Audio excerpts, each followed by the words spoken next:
Hey folks, welcome to this edition of Instructional Designers in Offices Drinking Coffee, sponsored by Domino.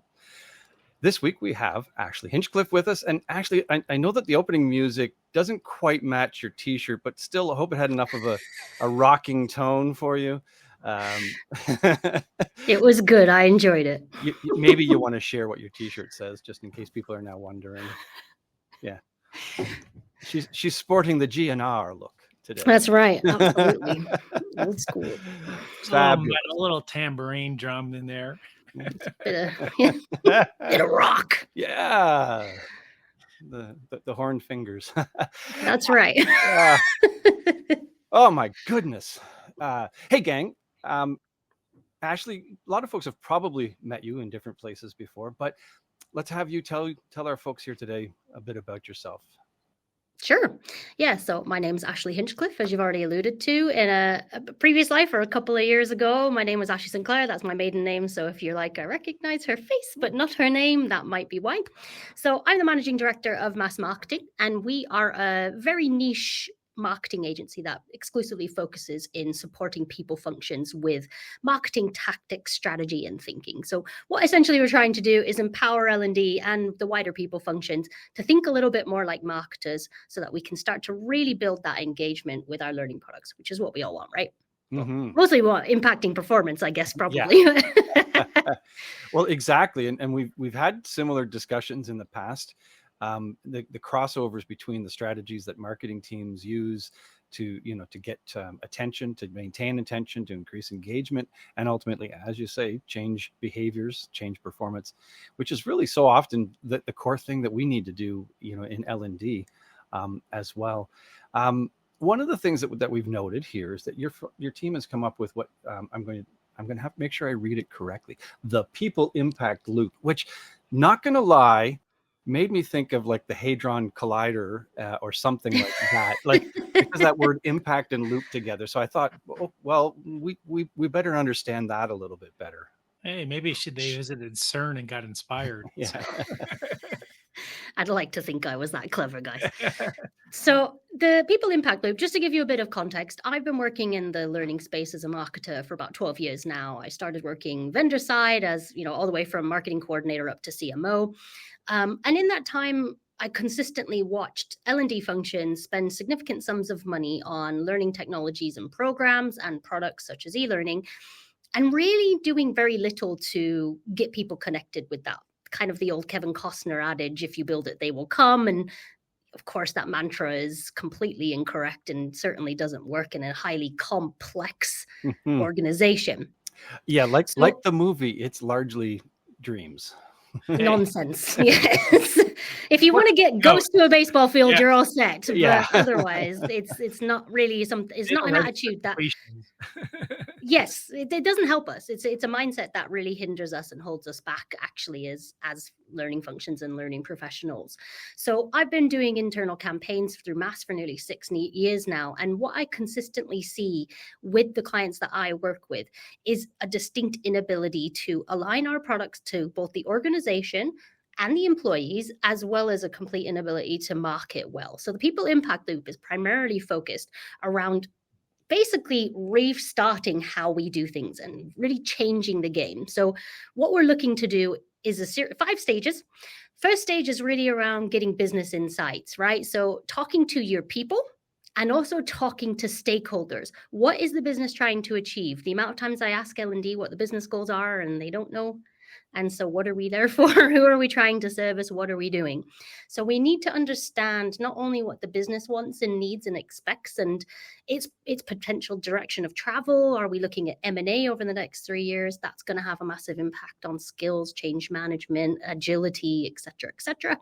So that's important. We need to be aligning with the business. We should be focusing on performance, outcomes, and impact. So we need to line up the business, that we have to. But equally, what I see time and time again, and what I hear time and time again from the 100+ hours of research that I've already done with employees across the board, across the globe, in a variety of different organizations, is the learning isn't for me. It doesn't feel relevant. I don't really know where anything is. I don't know what it's about. There's too much of it. La, la, la, la, la. So again, we need to hear these voices. We can't make assumptions, and that we build a lot on assumptions in L&D. So a really strong data foundation is the backbone of the people impact loop. And once we have that information, we can do a couple of things. Step 2, which is align to the business. Step 3 is building out learning products and employee experience, right? So we want to, again, address our learning products. Are they meeting the business needs? Are they meeting employee wants and needs? If they're not doing either of those things, why do they exist? Why are we spending money on them? What purpose do they serve? From there, then you're probably like, why is a marketer talking about all this like learning strategy and learning product stuff? Where's the marketing piece? It's stage 4. Stage 4 is all about how we raise awareness and engagement. And I'm talking much broader than a single email here. We're talking about how we start to deeply understand our audiences, how we can build out effective, consistent marketing campaigns that build trust, build awareness, and ultimately get people engaged habitually with our learning to positively impact the business. And then, of course, we can gather data and insights from all that effort and use those insights to further feed the flywheel and so on and so forth. And then you've got your little CERN model that you were referring to. So the idea is, rather than guesswork, stakeholder requests, and a whole lot of assumptions, we're actually, and I'm not building our learning function on a house of cards. We're actually building it with substance, research, and data, and substantiating that with testing, essentially. Very cool. That sounds so much like something that everybody should be doing. And that, as you mentioned, so much of what we do in L&D is based on assumptions. Go ahead, Paul. Sorry. Yeah, sorry. And I was thinking that, again, foundation, great. And I could see how that starts to feed back into each other. But then I was also thinking about each one of those stages.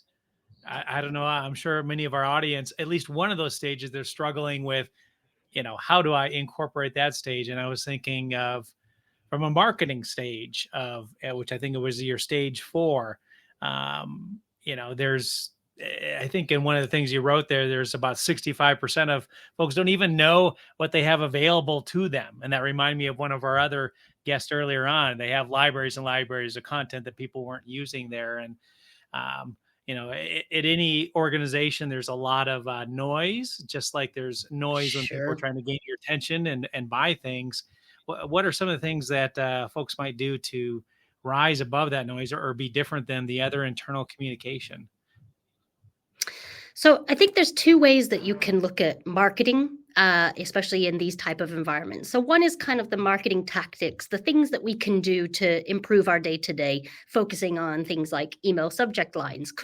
We got to make sure people open the things before we even worry about the body and what it says inside, right? So, little things like that, focusing on, higher quality imagery rather than using the same churned out stock imagery that I see time and time again, where someone's very interested in looking at a device. I see this stuff all the time. And what happens is it just blurs into the noise of every other corporate comms. So we can do small things like that on the tactical side.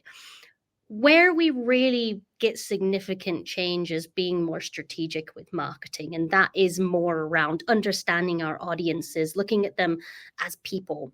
So one of the big limitations and mindsets that we aim to break down with our customers, particularly those that come on our training courses, is to really challenge that mindset that they work here, they should want to learn. Like that's kind of a very pregnant sentiment that sits in a lot of learning functions. And again, these people are consumers and they're human beings. So we need to understand who they are, and we need to be able to influence them and understand what learning is going to do for them. What are the benefits? Where's the what's in it for me? How on earth is this going to help them do their job better or get to where they want to go career-wise? So there's tons of different types of small little tactics that we can do, and that will incrementally move the needle, of course. But the biggest thing that I see when it comes to marketing and L&D is the way that we use the term campaign and the way that we would treat a campaign. It's typically a flurry of emails, maybe something on a hands-on call or a kind of town hall type thing, maybe a internet post or something of that sort, but that's it. There's no kind of like lead time and consistency. There's no build up. There's no natural cadence that sits underneath that. It's just a kind of one and done. And that's just not how the human brain works. You know, we need to see things multiple times to even recall them, never mind to build an emotional association with them, which is what we're talking about when we speak about brand, really. Mm-hmm. Yeah. Sending one email telling people that there's a new course. Oh my God, the hordes that come. Look at the consumption numbers rising in the LMS. We can see that data flowing. Yeah. Yeah, I mean, we've tried all that and it doesn't work, right? Because again, it's all single instances of engagement. And what's fundamentally wrong with the scenario that you've just described is twofold. One, it's usually one-off interactions, and also the content of the interaction itself is very weak in terms of going where the learner is, meeting their needs, what they want and need, rather than, oh, we've got a new course or we've built this thing and you should go and look at it because we want to, which is really the undertone of it all. Mm-hmm.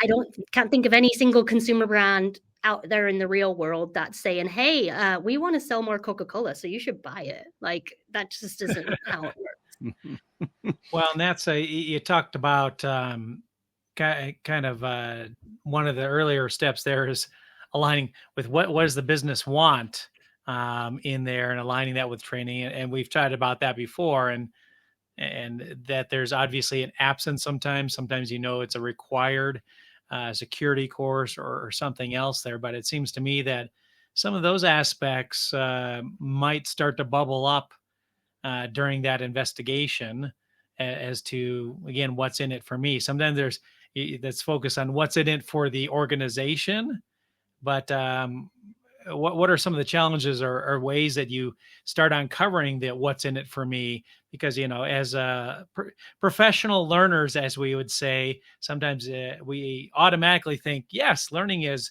fun. It's interesting. Lifelong learner. Learning's a lot of work. And we're all busy. And it takes a lot of time. Yes. Exactly. And it takes a lot of time. So the truth of the matter is, so I've worked with, like, for example, I worked with a Fortune 50 insurance company, highly regulated environment. So as you'd expect, there's a buttload of compliance that their employees have to do on a regular basis just to remain secure, safe, cover their butts, tick the boxes, whatever you want to call it. Interestingly, when I undertook the discovery with those employees, they were completely clear that that wasn't learning in the truest sense of the word. They understood that the compliance piece was very much a part of their job, that was just something that they had to do in order to keep the business compliant, right? So I think sometimes we do ourselves an injustice by assuming that our people aren't freely thinking, and we could do well to talk to them a little bit more humanely and think of them as adults who actually they can differentiate between these two things. We don't necessarily need to conflate compliance with the broader learning piece and leadership and our blended programs, whatever. I think the truth of the matter is we don't really understand what our people need and want. So our solution has typically been platform, chuck loads of content on it. Everyone's got everything in the world they could possibly want. But as you've just alluded to, people are very, very busy. And what I hear time and time again is I don't have time to go onto a platform and search for some learning. I want to be told what to do. If I want to go here, what steps do I need to take to get there? So expecting people to just have this drive and desire to randomly go to the platform and search through all of your content libraries for the one bit of learning that they want or need is just beyond belief. And learners tell me that time and time again, or people have told me like, okay, I'll search for a course on Excel and 25 courses come up. Which one do I do? Yeah. The compliance stuff takes care of itself. Like, as you said, in a regulated industry, they know it's cultural. It's got to be done. There's that extrinsic motivation for it. It's not typically learning that you're going to seek out. But when something gets in the way, or too much friction then for someone to actually find the answer or find how to learn a skill that they recognize themselves, that they need. Oh, I need to do this better, but not being able to be able to find that source. That's a quick demotivator for intrinsic motivation right off the bat. Sure. And a lot of the time, people have explicitly expressed they want some sort of pathway. They're expecting the business to tell them a little bit more about what they want them to learn. Like it's a bit of an ineffable thing. Like, oh, we want you to do learning on what? Like, do I want to go learn about sewing and whale song and basket making, or do I? Well, is yes. there skills that are pertinent? All very useful skills, but what's pertinent to the business? And again, this is how it relates back to those business goals and things like that. Because again, if there's change that's coming, equipping your teams and your people with the right skills, and if they understand the context of that, it becomes a really different conversation than we want you to go and do this. It's actually, this is a universal skill, but also it's going to help you as we go through this, next year of process and change. So we can't just assume that people want to learn, and we can't just assume that they have the same level of desire to log on your LMS and search for something like they do on Netflix or TikTok. I even go on Netflix and spend 20 minutes. The time I would spend watching a show, scrolling and looking for stuff. I did that last night. I went through 2 different streaming services going, I want something new. And literally row after row of stuff and going, no. And not going to lie, and eventually I just turned the TV off because it was like, oh, well, that's the end of the evening then. So yes, that was for entertainment. Yeah, I think of that as obviously we got a challenge for ourselves there. I laugh a little bit at what you just said, Chris, but I think we've all been there. I've been there, even when they're suggesting what I might like based on whatever I've watched before. Ashley, you've talked about in the past, changing the mindset a little bit of the designers and instructional developers, and of treating it more like a product. And how do you envision? How have you seen when you've worked with them that they were doing it X way, and now that they think about a product, they would do it Y way? What are some of the differences that people are needing to make when they shift that mindset, and how does it help? Yeah. So I'm going to flip that on its head, and I'm going to explain how it happens outside of a corporate environment.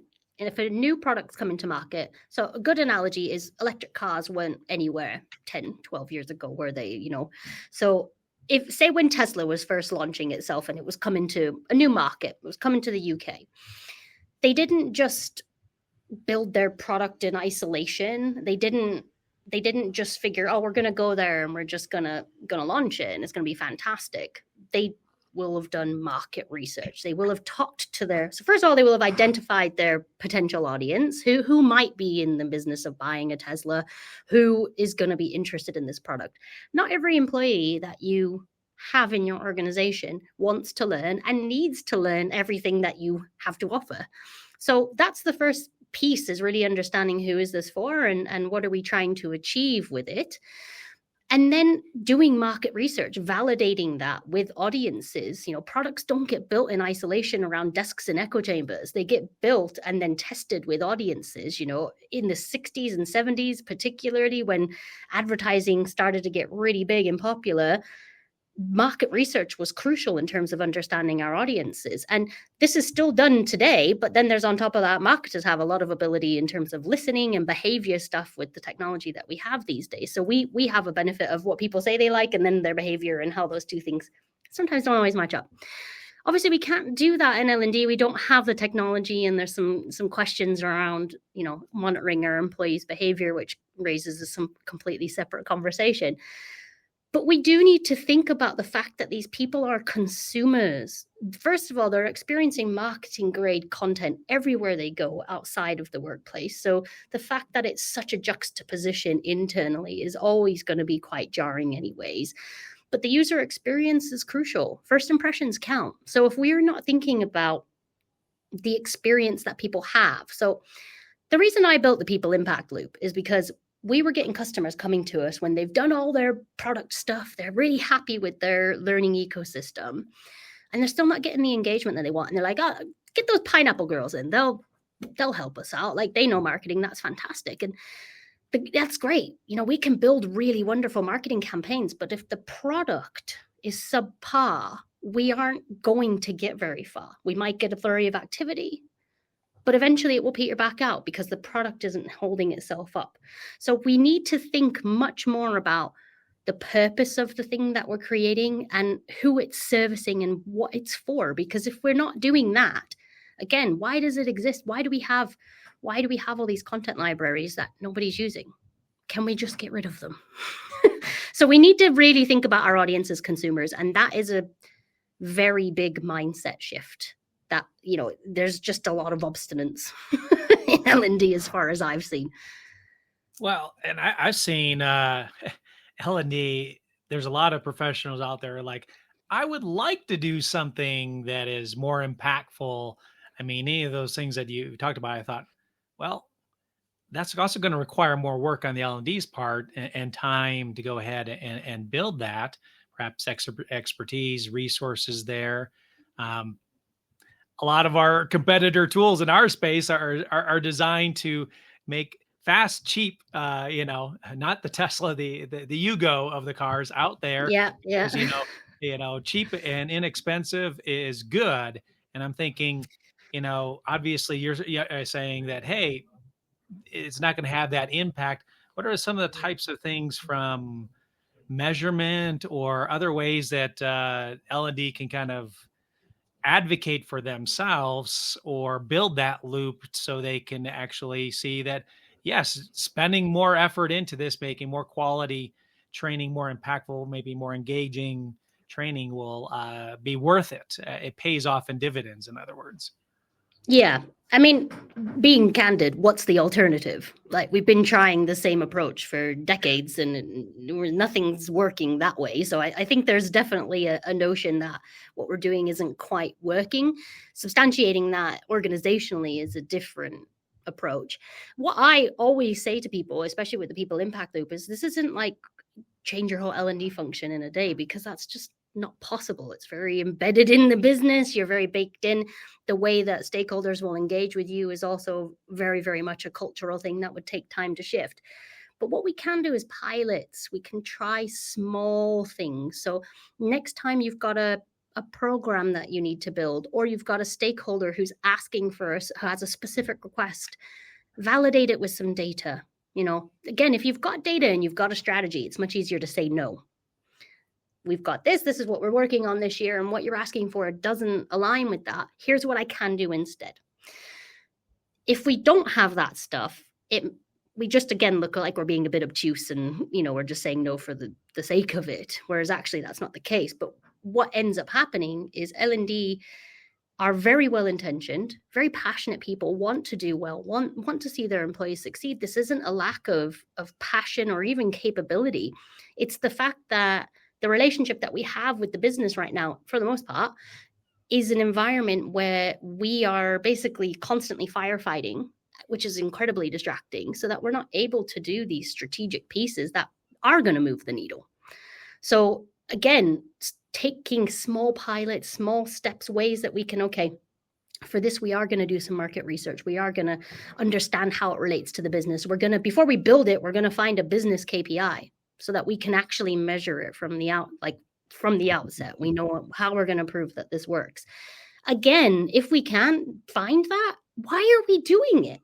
Because again, not everything needs to be measured. Not everything needs to drive impact. Some things are, nice to have, great. But if we're going to spend a lot of time and money on something, we should be able to evidence that it drives impact. And as a marketer who was externally watching this for a long time, it blew my mind that L&D could spend millions and no one was going, so what happened to all that money that you spent? If I did that in marketing, I would have got, in a lot of trouble if I had spent that much money in it. I had no way to substantiate or prove that it worked, So that's my kind of 2 cents on it, is start small.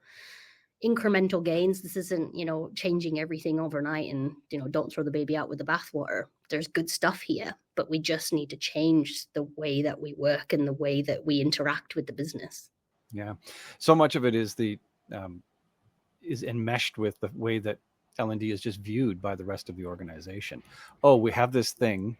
Here's, here's the guidebook for it. Create a course, please. Yep. That sort of service bureau kind of approach that we get handed in from stuff, or just send an order and said, magically make us a course.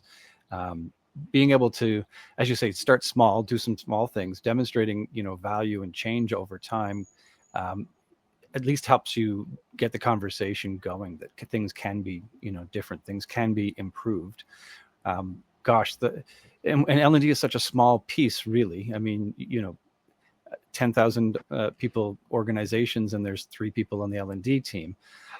For them to stand up and say, whoa, this is not how we're doing this anymore, is, and here's the whole way it's all going to change, is going to be like, oh yeah, okay, no, I don't have time for this. So you have to win hearts as well as minds through these kinds of change management processes. Mm-hmm.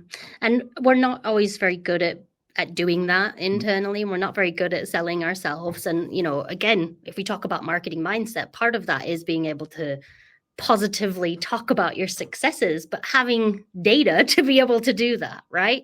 So I understand that order taker scenario, and I know many, many L&D professionals that are caught on that hamster wheel, essentially. And the question I always have, and when you were saying that, is, but the onus is on whom to get off the hamster wheel? If we're waiting for the business to tell us to stop, they don't really know that it's not working until they start looking at it. And in my opinion, this is why we're starting to see significant restructure in learning functions and a lot of redundancies, particularly here in the UK. I don't know if it's happening over the pond as well. There's a lot of uncertainty about where L&D sits within the business and what level of value it adds. It can be an integral part of an organization and should be a driver of growth. But we are stuck on the hamster wheel. And yes, the business is somewhat putting us there, but we are being complacent in that tacit relationship that we've got with them. So in my opinion, getting a bit of data, or even just, trying to get permission on a single pilot to say, look, the way that we're doing things isn't working. Look at this data. I've had 15 stakeholders ask me to make these things. No one's engaging with them. They don't work. We spent X amount of hours on it. Can we try an alternative? Here's what I want to do with that time. So I think there's other ways you can get that data to actually prove the lack of success as well. And that doesn't make your team look bad. You're being proactive. You're doing what you've been hired to do, which is transform the business through learning, right? Mm-hmm. Yeah, I was thinking about that, and I was thinking about the data, and the question immediately comes to L&D is like, what data, and part of it, as you mentioned, is going to be talking to the business owner that you're developing. I mean, they want training for some reason. So I'm imagining 2 scenarios. One where you actually ask them and they're like, hey, yeah, we're measuring X. And so you get something a little bit stronger to potentially measure against, maybe some other measurements that feed into that directly or indirectly. And then there's other cases of, yeah, we want this change, but they're not really measuring anything right now to actually acknowledge that change. And therefore you'd be grasping at, at least get some indirect measurements that would support it. Thinking back to your own experience, what are some cases like that you ran into where you might have one or either of those scenarios, and what types of measurements, like an NPS score or whatever, seem to help move it? Again, not one thing is not going to necessarily go all of a sudden transform the experience, but what are some of the types of measurements that you've had folks start to gather that they didn't gather before that led to that or tied into? So again, if we do that first phase of the people impact loop and we start to build stronger relationships with the business, we understand what the business is trying to achieve more, we can start speaking their language, right? So we can, instead of talking in the form of attendance rates, smile sheets, bums on seats, that sort of stuff, which is historically the only way we've been able to measure that something really happened in learning, which is obviously why we affix ourselves to these kind of redundant stats, really. We need to translate that into business need, into learning need, into business outcome. So the types of things that we want to be looking at is, completion doesn't mean anything. All it does is signify that something happened and someone did something, but that in and of itself is irrelevant or redundant unless we can prove that that's something they did something else, right? Learning isn't the kind of final outcome, is it? The final outcome is a change in behavior. So we need to start to understand, okay, well, if we're doing this, what should be the outcome of that? What should be the changed behavior? How can we measure that? If we're not asking those questions, it's going to be very difficult for us to speak the business's language, and if we're talking in things like learning hours, some businesses might see that as a huge waste of time. Well, gosh, if we've got people spending 1,000 hours learning, how many billable hours are we losing out on here? And, we've got to speak the business's language. In terms of the things that I would recommend that we monitor, there's a couple of different things. So one is to measure like marketing success and audience engagement. So things like visitors to your learning platform, repeat visitors to your learning platform, new visitors. Again, if you don't have Google Analytics, put it on your platform. It will give you interesting data. Not as much as you used to get. GA4 is a little bit different, but you'll still get some insights into what's going on, what devices people are logging in on, and even like a geographical breakdown of where they're at, etc. So we can start to see if we're building up activity. Are people engaging with our posts, our social posts? Are they opening our emails, et cetera, et cetera? That's all a signifier that there's some level of engagement with our marketing efforts. Then we move to the product, which is why I was saying, that if the product isn't right, it's great if people are engaging with your marketing, but when they follow those steps that you're pushing them through, does it end? Does it stop? Do they actually do what you're wanting them to do? And is there the desired outcome at the end of it? So we need, I can't necessarily say, oh, well, we should measure this when it comes to a learning perspective, because it should come from the business and it should come from how are you facilitating the success of the business in whatever direction of travel it's going in? Those are the key areas that we want to measure. And those are the things that we want to be presenting back to our boards, to our C-suites, to get that seat at the table. All the other stuff doesn't necessarily need to be measured in the same way. But where there's big budgets and big time spent, we need to start correlating our efforts more significantly to the business's expectations. That makes a lot of sense. I'm thinking some of us out there might have been thinking, as you were talking about, that sounds great. I've never, ever experienced anything like that. Maybe you could at least send some hope as to where it could be. What are an example, don't necessarily share any names of clients or whatever, where they came in, either they hadn't been doing that type of thing or not very much. And with your assistance, all of a sudden they had a program and they were able to connect on this way. They identified that this was the problem and therefore they were able to use this measurement. What's an example of where that actually happened?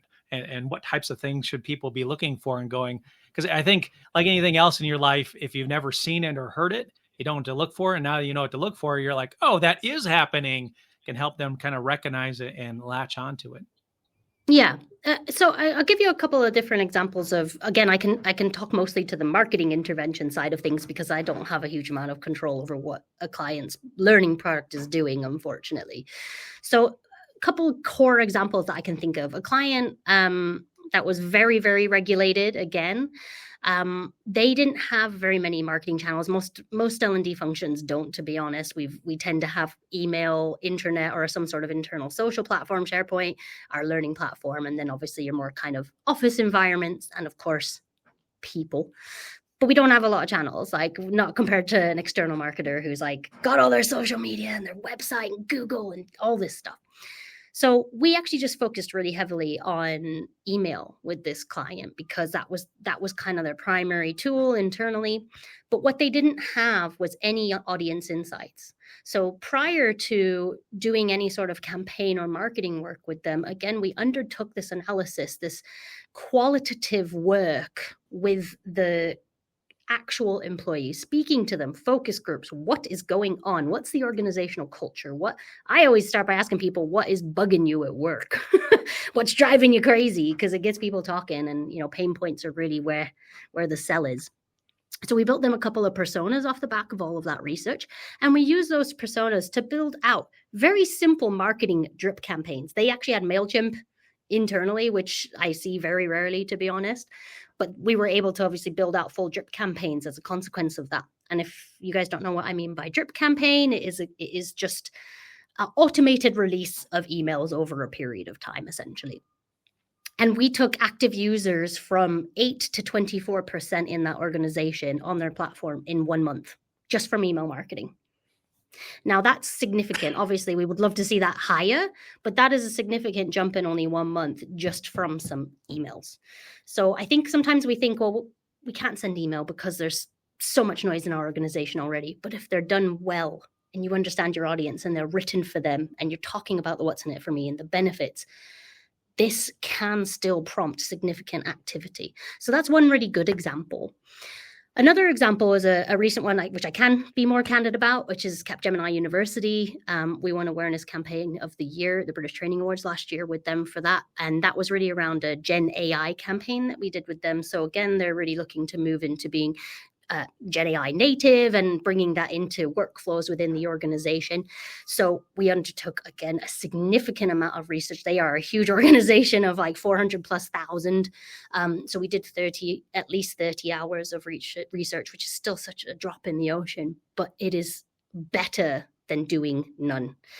And what we did again was built a much more marketing grade campaign there around, so we did a full kind of multi-channel approach where we again consistently targeting people.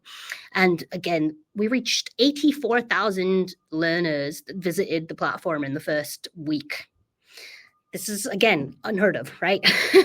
But the good thing with them is they had the product to match. So it wasn't just, oh, that looks interesting. Oh, no, I don't want to do that. They had that joined up experience where the marketing was really robust and good, but it wasn't an overpromise, underdeliver situation. So they had really good marketing facilitated by us and a really strong learning product to support that. So that experience was really consistent and really solid.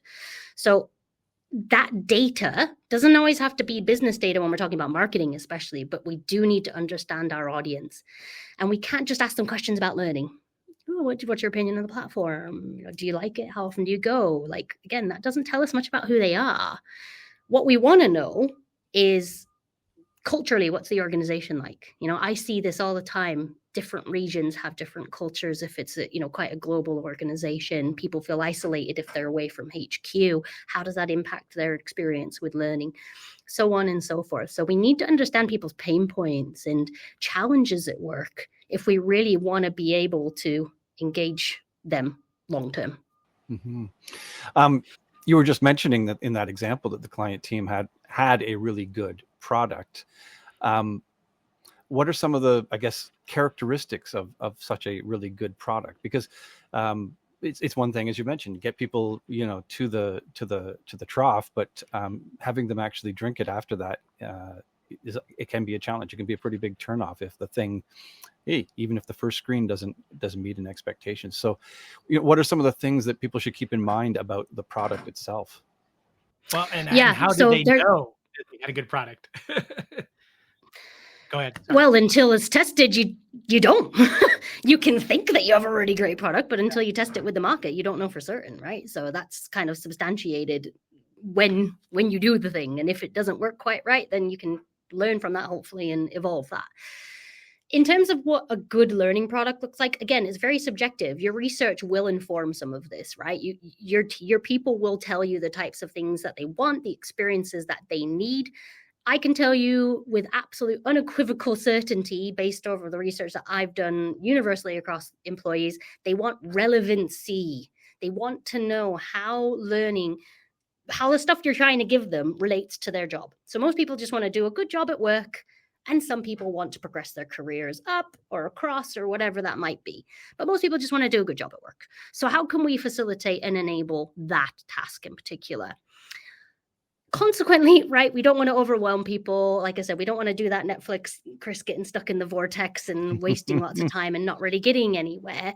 So we need to curate much more. We need to have a much more curated experience. I would say it's our job as learning professionals to go beyond just chucking content on a platform. We need to think about who these people are and how we're going to enable and facilitate these incredibly time-poor individuals. We need to spoon feed them. And they want that, truthfully, not in a patronizing way. but they just need that level of support and hand-holding, especially initially.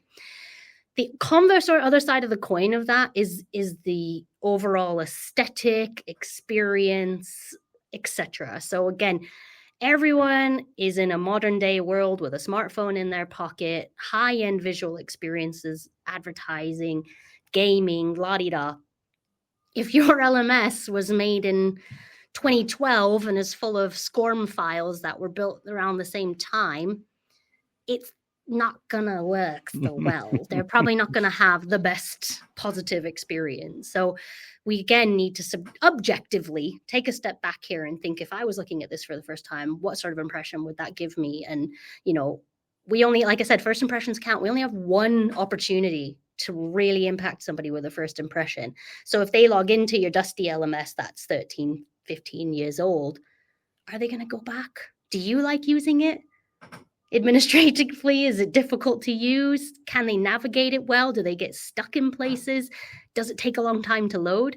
These are all frustrations that people would have on a website and go straight out, you know, and we have to think that way. I think there's a stat that if a website doesn't load, or you have about 2 or 3 seconds for your website to load, otherwise people just out. So, you know, if you think about that mentality, that's what we're fighting with. That mentality doesn't just like disappear somewhere because somebody comes to work.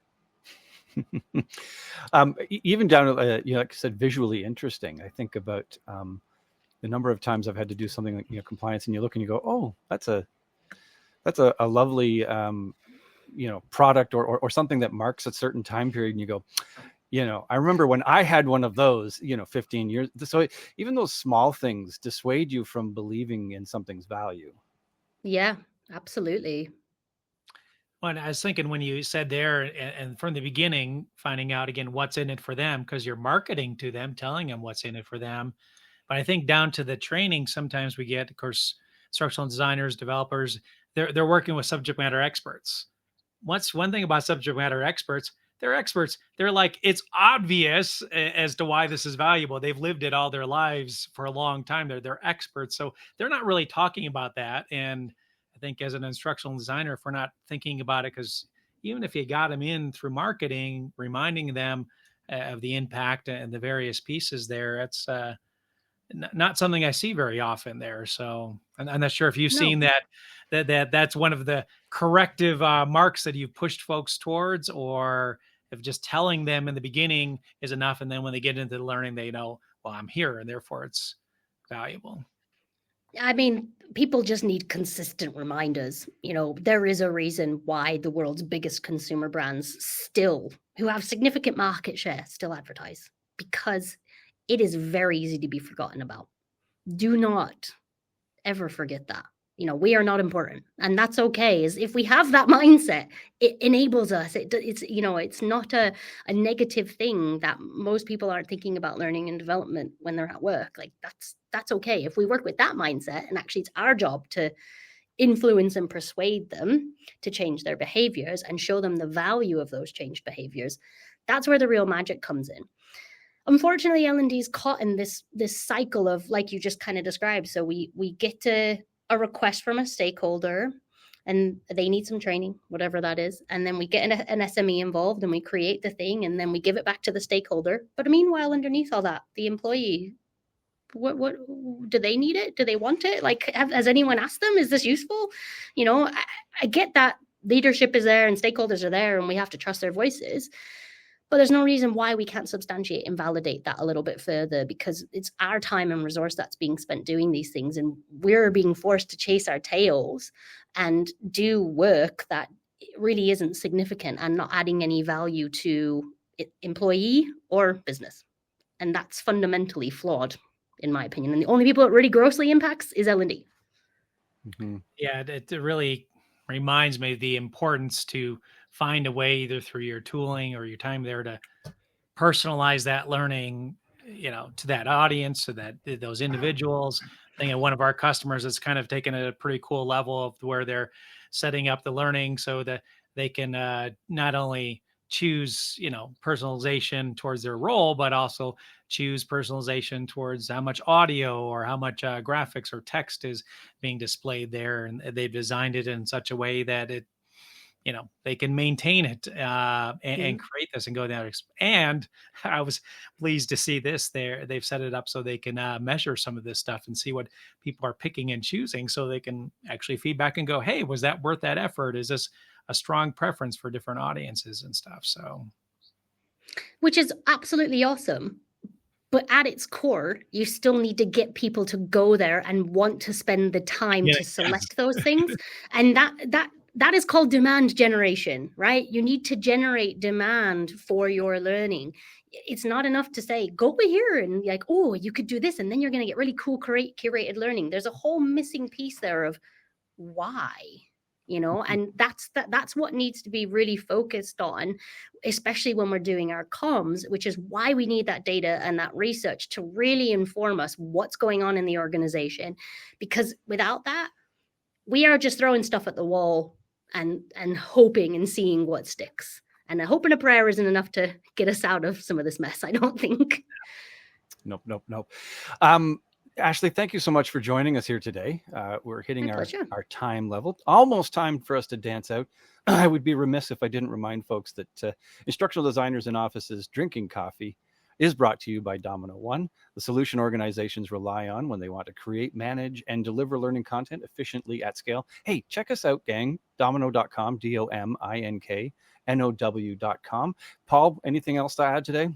I did. There was one little practical question. I don't want to ignore Lisa there. She asked 84,000, which platform went there? Sounds like she's at a platform that couldn't handle the traffic there, but can you share that, Ashley? Enterprise learning platform. I believe it was Degreed, but I'm not 100% sure, because it was actually Hannah that did that campaign, not me. So I'm not 100% sure, but I think it was Degreed. And I would say, fortunately, in our experience too, we've worked with a lot of large companies ourselves, companies like ourselves and a lot of the big LMS companies. They can easily handle that kind of traffic. You'd be surprised there. So if yours is not handling it, there's probably questions to ask them or your internal intranet. There are problems there sometimes too. So I mean, your Cornerstones, your Degreed, they're much of a muchness, and platforms are, it depends what you're trying to achieve. But again, if you have some data, you can answer that question more easily. That's a great thing. Definite thread.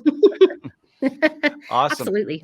Hey, let's dance on out, gang. Ashley, as always, thanks so much for joining us. It's been a fabulous conversation, and it's a really critical one to bring to the L&D world for sure.